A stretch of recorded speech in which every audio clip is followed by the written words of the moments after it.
everyone. Hope you're having an amazing day today. I am Kadvi Rana from Logistics Insiders, and I am delighted to be welcoming you all back to our LinkedIn Live interviews called Expert Speaks, where we try and get the perspective of industry experts who derive the market. Now, before we continue with today's event, I would like to inform our audiences that we are just 15 days away from witnessing one of the biggest logistics conference this year, India International Logistics and Supply Chain Conference 2022, or IILSC 2022. Jointly organized by Logistics Insiders and PhD Chamber of Commerce and Industry, this year event will see the confluence of policymakers, bureaucrats, industry leaders, exporters, importers, end users, and key stakeholders. I invite you to be the part of this extravaganza. So please log on to www.iilscexon.com to register for the event. Now, coming back to our show, the Russia-Ukraine war, which has been going on for quite some time now, has put the global shipping industry's recovery in jeopardy. Ever since the global shipping market is becoming more complicated and expensive.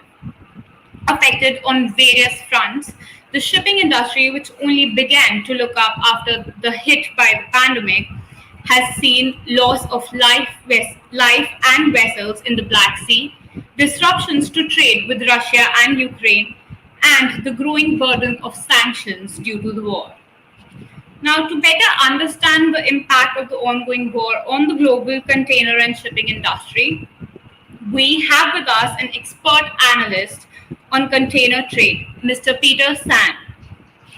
Working as chief analyst at Xeneta, a free trade benchmarking platform, Mr. San heads a team that delivers expert insights on essential drivers, demand, supply, and free trades of shipping and air cargo. Mr. San holds a master's in economics from the University of Copenhagen and is highly regarded for his widely read articles and industry insights, as well as for his regular appearances on global news networks. Well, welcome to the show, Mr. Peter, and we're pleased to have you here. And I'm so sure that just like me, our audiences are eagerly waiting to hear from you on, the ground level impact that the war has had and the overall status of the shipping industry right now. So welcome to the show, sir.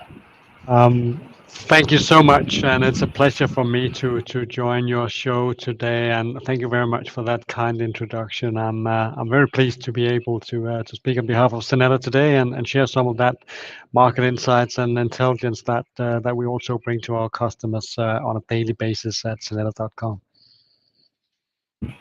Thank you, sir. So just before I, jump into the interview, just note for the audiences that we will be taking your questions and queries on the shipping industry. So please drop in your questions in the comment section. So, sir, to begin with, it is only fair that I ask you to give us insights about the true nature of the impact that the Russia-Ukraine war has, inflicted on the ocean shipping industry. That's a brilliant way to start this, Karvi, and I think it's the one thing that everybody knows is going on, but not many people are fully in the know of the real and true content of the impact that we have seen from the situation in Russia and Ukraine right now. And of course, all the implications coming from direct sanctions being put on top of individual persons, on companies, on commodities, etc., and how those, in particular, secondary sanctions, of course, make an impact on the shipping networks for mainly container shipments, but certainly also for dry bulk and oil tankers. And the most recent development, I think, would be characterized by a handling of the situation, but obviously in the immediate start of the invasion, we had a very messy situation here. We see also right now ships are still being caught behind the line of engagement. So ships are stuck in the port of Odessa, for instance. So without the ability of getting out of the area. So obviously seafarers are also stuck between a rock and a hard place here. But I think it's been also from the start of the crisis to where we are now, also a matter of unwinding business for many of the global container shipping companies that instantly went out, saying that we do not accept bookings for Russia or Ukraine any longer, but we will wind down existing obligations. We have seen some carriers announced only last week that it is now done.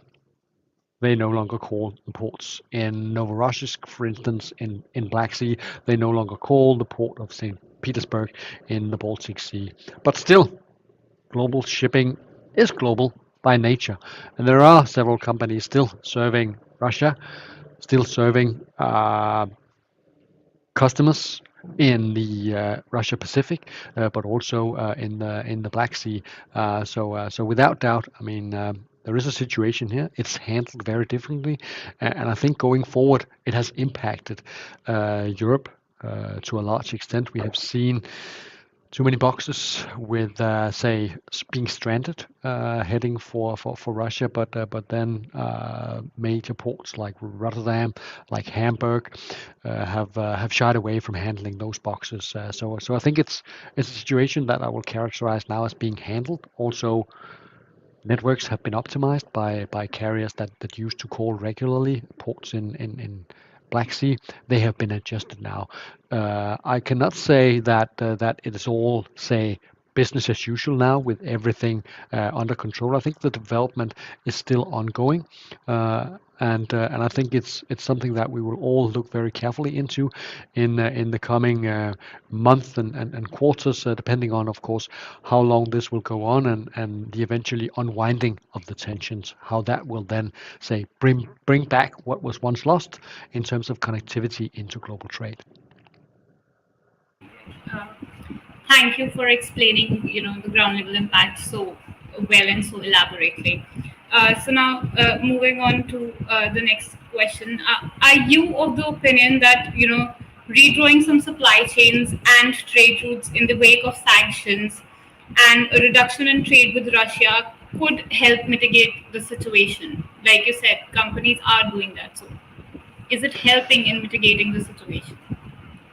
In the long term, I mean, it naturally frees up capacity that would otherwise be put into to service on networks that would connect ports in Black Sea and also Baltic Sea.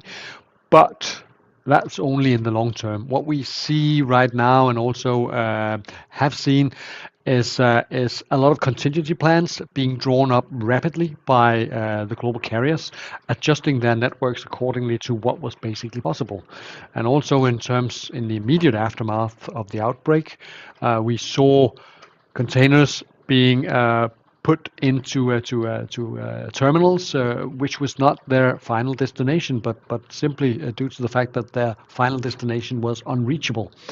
So you had a lot of, say, dislocated containers. So that brings me also to a comment on the equipment situation that has haunted the entire shipping industry for several years now, with the equipment being in the wrong place at the wrong time, and a constant need for repositioning empties into where they are mostly needed in the Far East Asia. So obviously, in short term, this was going in the wrong direction in terms of easing global supply chains. But in the longer term, if this is what we will see going forward for a long time, obviously that easing up of freeing up of capacity makes it possible for carriers to put that into services anywhere else. So there is a small silver lining to this, but still in the big picture, and when you see the puzzle in front of you with global logistics, it is, say, a minor improvement, if anything can be called like that, from the situation around Russia and Ukraine.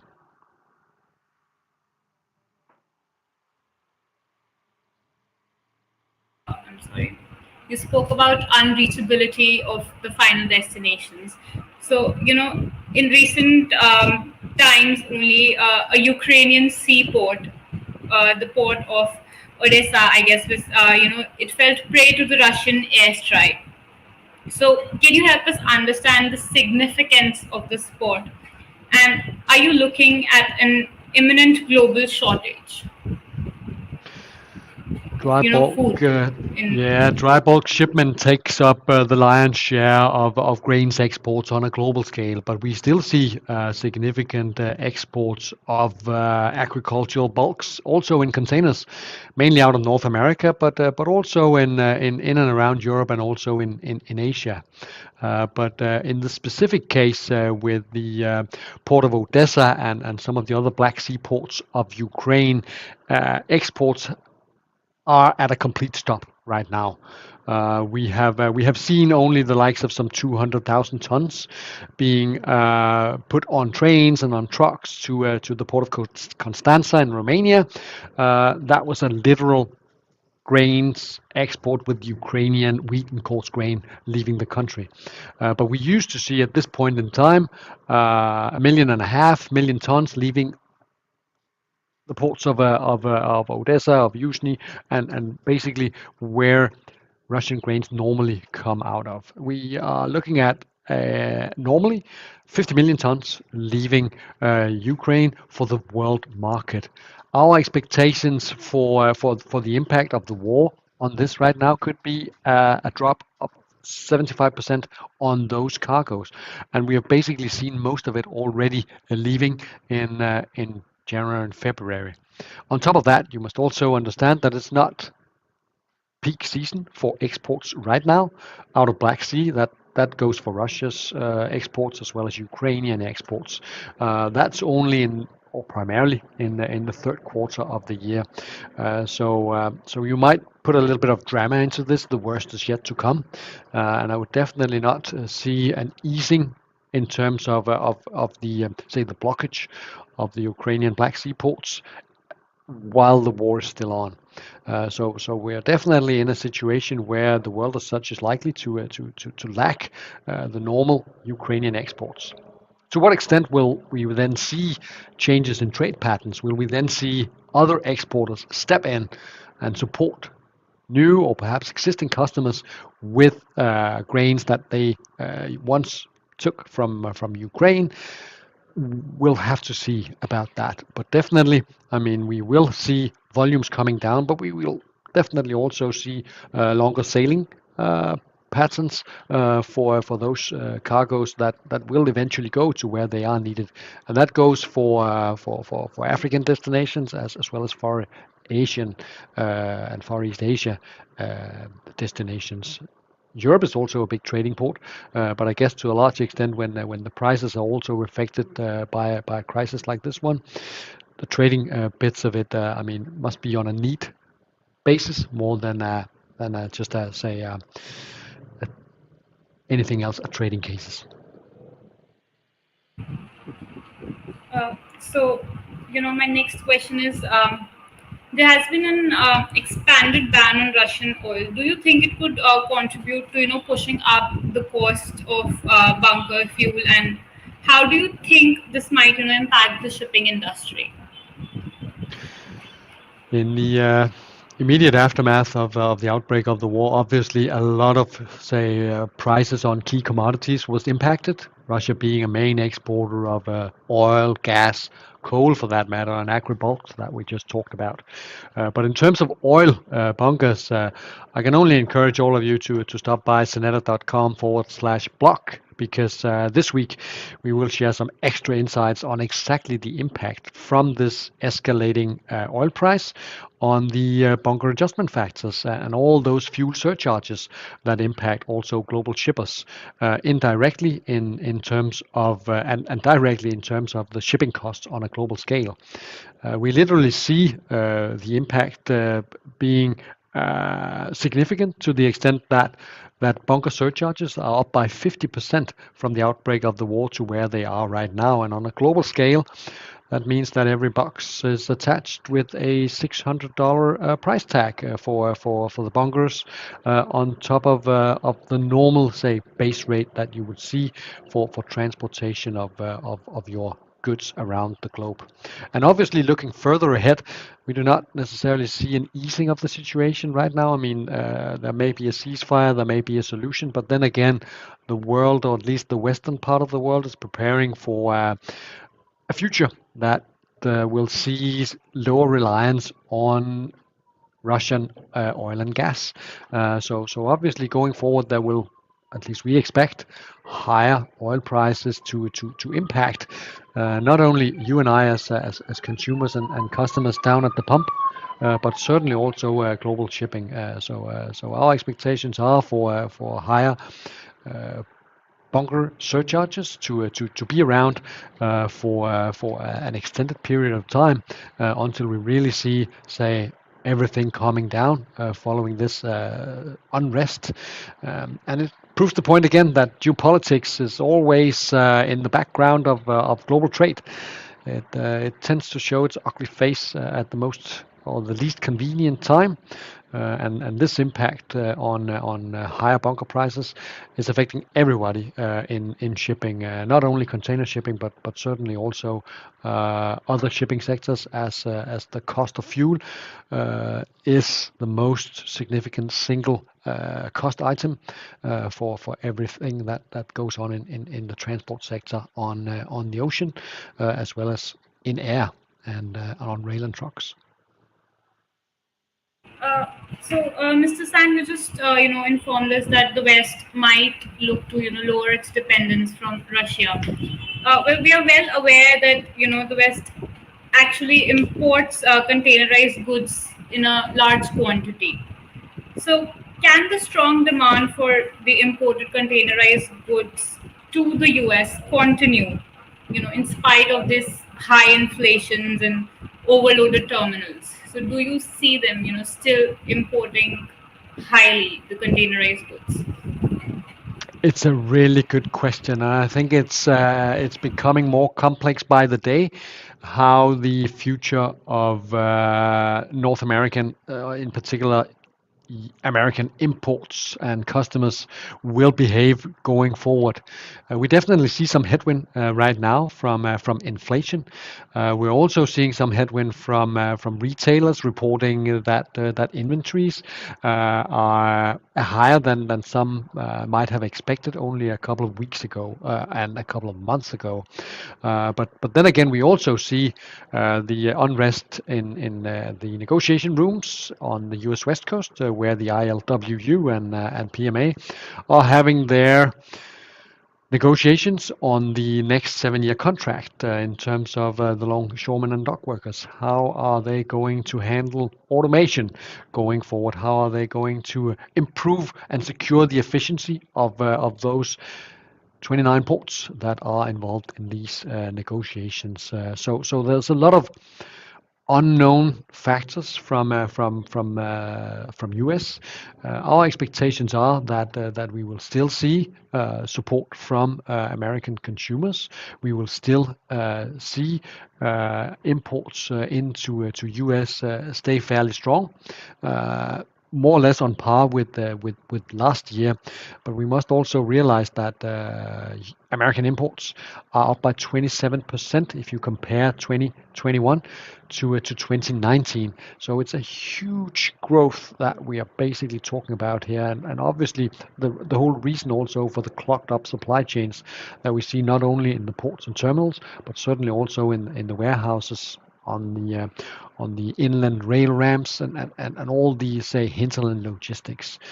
So going forward, we need to see an unwinding of those strains before we see a significant drop in freight rates. And that goes for the spot market as well as the long-term contract market.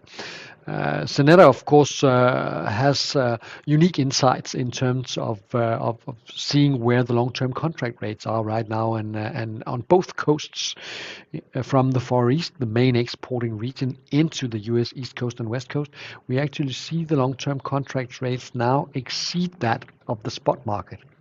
it gives me reason to conclude two things. One thing is that we are past peak in terms of the highest spot market rates that we will see during this pandemic time. But we are also seeing shippers eagerly interested in doing long-term contracts with the global carriers in order to ensure that much needed reliability in supply chains that they have so dearly missed in the previous 2 years. So those will be the factors that decide also how fast we will see the arrival of the next normal in terms of rates and global logistics. Our expectations are that we need to be past the middle of next year, most likely also longer, before we get to something that could, say, be akin to what we once knew in terms of ships being in the right place, in terms of container yard density coming down to a level where it improves the efficiency of the terminals. So I think a lot of patience is required for everyone working in logistics, and a lot of cooperation, of course, making it all happen in the end.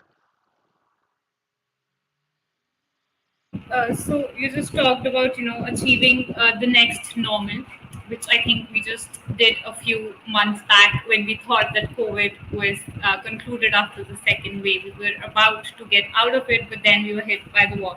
So it is very clear that even during the pandemic and then this war, the global port congestion has only worsened with time, and it has become increasingly widespread as well. So do you think, is there a way out of this congestion, and what remedial measures can the shipping lines take to curtail this? As we have seen global demand for container shipping transport trend down in the early parts of 2022, we have also seen a gradual improvement of at least the global reliability schedule, which is computed by a Xeneta partner, Sea Intelligence. So you can see that there is a silver lining from demand coming down and from easing some of those strains. But in terms of congestion, we still see a lot of congestion, mainly around the North American ports and also North European ports. But it tends to move around, and it does so, of course, due to the fact that carriers also, like shippers, have an interest in making the cargo flow as seamless as possible. So when you see ports being particularly hard hit by congestion, you see carriers opening up new services to less congested parts of the U.S. East Coast, North Europe, or wherever you tend to see the most pressure on imports and terminals. So it's a constant work together from the carriers as well as the shippers in order to make sure that the cargo can find its way in the best possible and fastest possible way, and avoid say the big roadblocks that you see around massive congestion. But right now on the US West Coast, for instance, we have Oakland also being say an option that many carriers and shippers have tried out over the past couple of years, and it seems as if it was the case 1 year ago. It is the case right now again that too much cargo is finding its way into Oakland right now, making it another, say, hotspot in terms of congestion.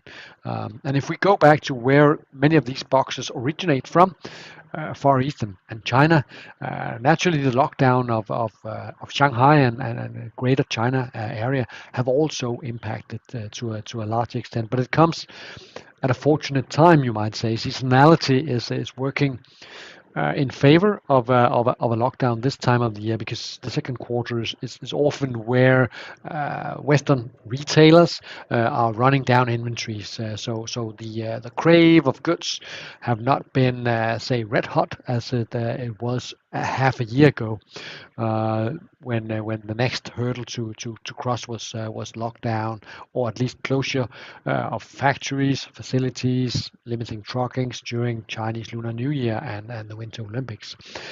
So right now we're just looking forward to the month of June, where at least the official reports are for a gradual unwinding of the restrictions in and around Shanghai. But for the time being, ports like Shanghai, like Ningbo and Shikou, down next to Shenzhen is those the ports that are worst hit right now by global congestion, a phenomenon that will stick around until we really get, say, the networks back into position of where they were pre-pandemic.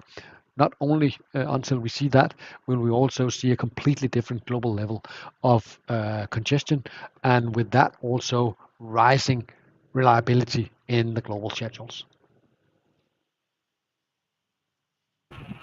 My next question was, in fact, about the impact that the pandemic has had on the global supply chains. I know that the interview is based on basically the Russia-Ukraine war, but how can we ignore the pandemic, which has been, in fact, plaguing the shipping industry from the past 2 years?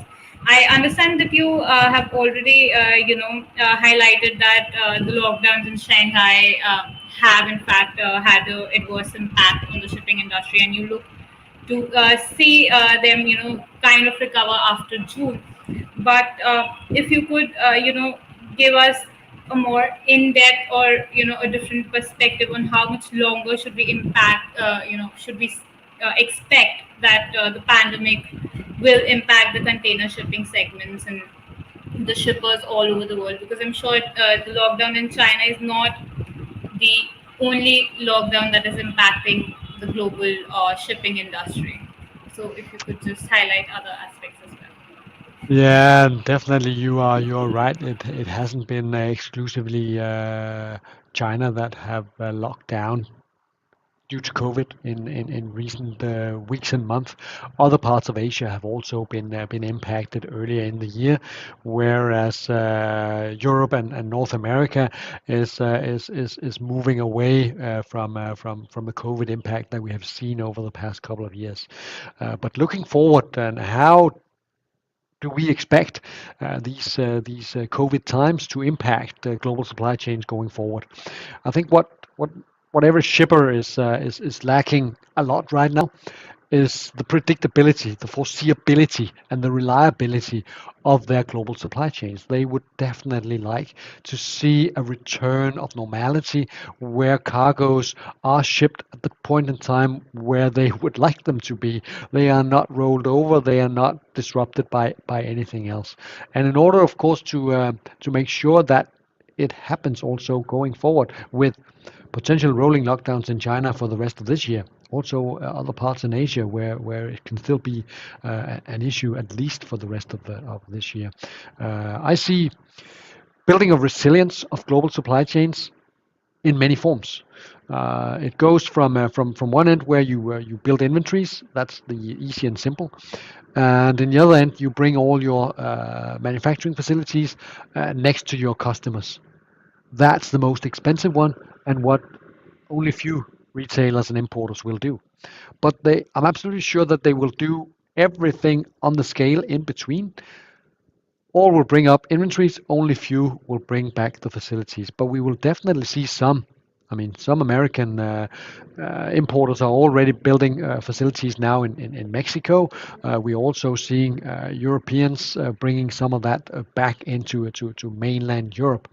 But to a large extent, and that may be the dominant strategy that I see for many of the supply chains going forward, is that you build on top of your just-in-time supply chain in whatever form it may take right now, and however complex that may be, out of mainly China, but also wider areas in Asia, you will build just-in-case supply chains, and you will also see investments in the likes of Vietnam, which has definitely been one of the if you can call it the winner from the current not only the trade war, China-US trade war, but certainly also from the global pandemic, where we see manufacturing hubs in other places than just China. It's most likely most efficient in China, but then again, it defeats the point. What you need is to build resilience. So you build many just-in-case supply chains, and it all comes at a cost. So obviously, at the end of the day, you as a company need to decide what price am I ready to pay to make my supply chains more resilient. So shippers are definitely looking into a cloudy crystal ball in terms of what to do going forward to procure freight, to set up a more firm and a more reliable global network of supply chains. And then carriers will definitely also need to cater for that by setting up a more complex network, servicing the requirements from global shipping customers. So a lot of things will happen over the coming months, quarters, and years. And a few years from now, we will definitely look back at the pandemic as seeing that as a catalyst for more resilient supply chains that have spent years weeding out, say, that extra body fat, making sure that the global supply chains were as lean as possible. Now we will definitely see an era where lean is not the buzzword anymore. Resilience will be the buzzword in the coming years for global supply chains. Thank you so much, Mr. Peter. Well, I wanted to conclude the interview by asking you the evolution or the evolution of the global shipping industry, which you have well concluded in this answer. And we're sure we're going to see leaner, more resilient supply chains. Shipping industry relocating themselves, and probably we'll see them ready for any such pandemic or trade wars that might or might not come ahead of us. So on this note, I think I'll be taking questionnaires from our audiences now. So I see a few drop-ins over here. Just okay. My first question from the audience is from Mr. Parminder Singh. He says China has, time and again blocked the public access to shipping location data, citing national security concerns. How does the West views this, and does this have a significant impact on the global container trade? Definitely. Many people have lacked full transparency into their global shipping networks with China closing for ground antennas and then basically impairing the use of AIS data on a global scale. But without doubt, there is also ways to work around that, at least to a large extent, from the air and from satellites as a suitable alternative to at least a large part of the data that you may miss from those initiatives. But I'm afraid it goes for this case as it go in many other cases that data is super valuable. And knowing the right data, having that readily available to make your decisions, also for supply chain, also for when to strike the next long-term contract deal with your preferred carrier, etc. But of course also the positioning of the right ships and knowing where is my cargo actually right now. All that, I mean, there will always be, say, a shortage of transparency on global supply chains. But indeed, I think the mega trend will still be and will still favor those that would prefer more insights and more transparency in global supply chains. But of course, there are national interests. There are, again, as alluded to earlier, geopolitics that tends also to impair sometimes how you would like things to be. And I guess that's just the reality of being in a global business. Thank you for that answer. So, my next question is from John Key, where she thanks you for your fascinating analysis and insights and asks, do you think that NATO navies, example UK, could alleviate the situation, example, by supporting opening up of some of the Black Sea ports through provision of escorts? There have been some reports in the UK that this is being considered. So, your opinion on that, please. I believe that the world would be a better place if we could have a grains corridor in the Black Sea, bringing out a lot of agricultural goods from Ukraine that the world will surely need. But in real life, I don't see it happening, I'm afraid. That would require many special circumstances to just be put in place at just the right time. Having said that, we have of course seen global shipping being supported by naval vessels in mainly piracy hotspots in the Gulf of Aden and the Gulf of Guinea. But I can only stress that global shipping should not be done under a say naval protection. It should be free. It should be easy, and setting up say a grains corridor in whichever form it may take in the Black Sea. I think that will be super tricky to set up, but I can only say hope for the best while fearing the worst, because it would be nice to get that grain out of Ukraine, but I wouldn't put a high probability of that to happen. But massive efforts, and hopefully they will be successful. But let's see about it. Thank you for that answer. The next question is from Min Yu from Vietnam. I hope that I'm pronouncing the name right. So he asked, what do you think about the sea freight drop during the ongoing period, and can sea freight still maintain high levels? I think we have seen the peak of this special COVID market in terms of spot rates, at least on a general scale. If we go on some of the main corridors from Asia into Europe, we have definitely seen that spot market rates have come down from $14,000 per FEU to around 10,500 according to Xeneta data right now. So there is definitely a development going forward. But what I find most intriguing going forward is the fact that we now also see on some main corridors of trade where the spot market rates are falling below that of contract rates.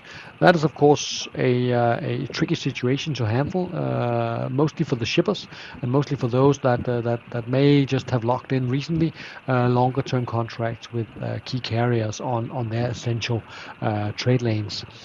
So a lot of say cooperation will still be needed going forward. But I think that what we look into in terms of the freight rate level is that anything between now and a year and a half from now.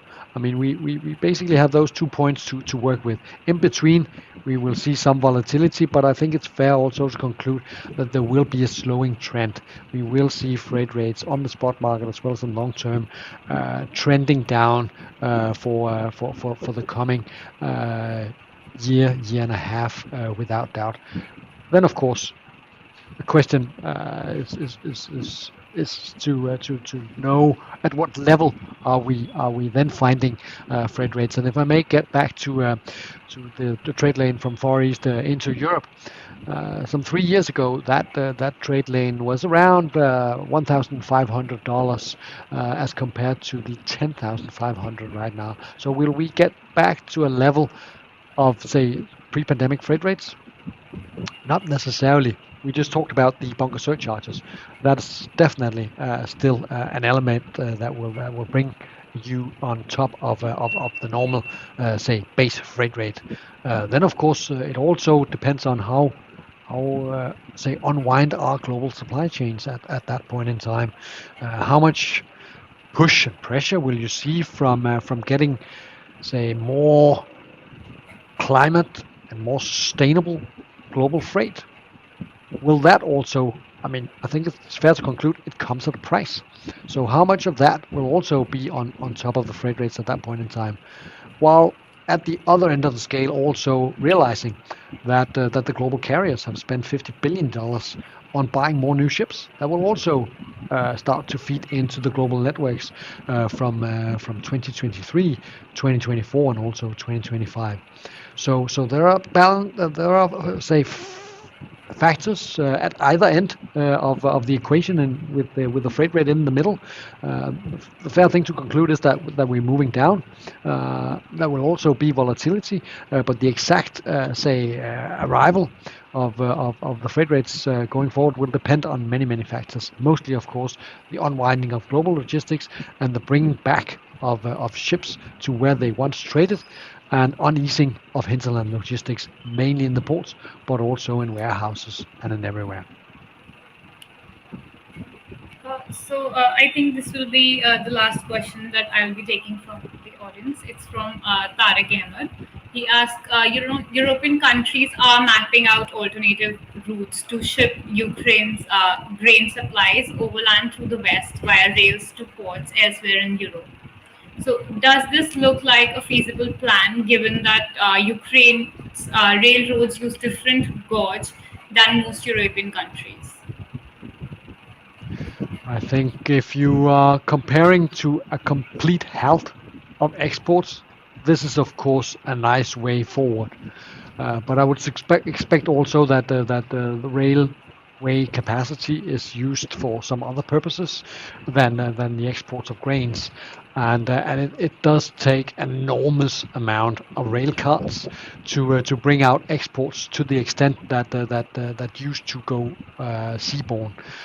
So I think it would be on a nice to have level that grains are brought out via rail or via truck, but it cannot be compared to the volumes that used to get shipped in Supermax dry bulk carriers or Panmax carriers that can take anywhere from some 60,000 tons at a time to 80,000 tons at a time going globally easily. That can never be substituted by rail carts shipping it into Europe. Thank you. Now, to conclude, I would first like to thank our audiences who have taken out time and joined us from around the globe for this interview. And I'm sure they've had a lot of insights to take home with them. Uh, Speaking of this interview, it has been very insightful for me personally as well. Everyone is aware of the basic impact that the Russia-Ukraine war has had, but to actually get it, get insights from an expert, get to know the real facts and figures. That has been a great insight for me, and I hope as well as our audiences. Also, the global agriculture shortage is a concern that everyone is currently looking into because of the war, and you gave us uh, very insightful information on that also. So thank you. I think overall it has been a very well concluded, insightful interview, and we are definitely leaving with a lot of information that we had before. So I would like to thank you for that. It has been great to talk to you and have you here on a platform. So thank you so much for your time. Thank you And so much, Kavi. Thank you so much for all of you viewing and joining this interview. Also, it's my pleasure. it is our pleasure as well to be hosting you.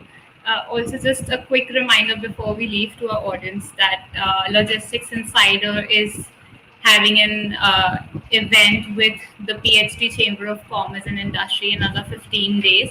So please go and register yourself for the event. It is definitely going to be an extravaganza, and you're going to have industry insights uh, from the event, and it is going to help you a lot. So please join us there, and thank you, Mr. Sands, again for joining us today. It was great having you. Thanks a lot. Take care. Yeah, you too.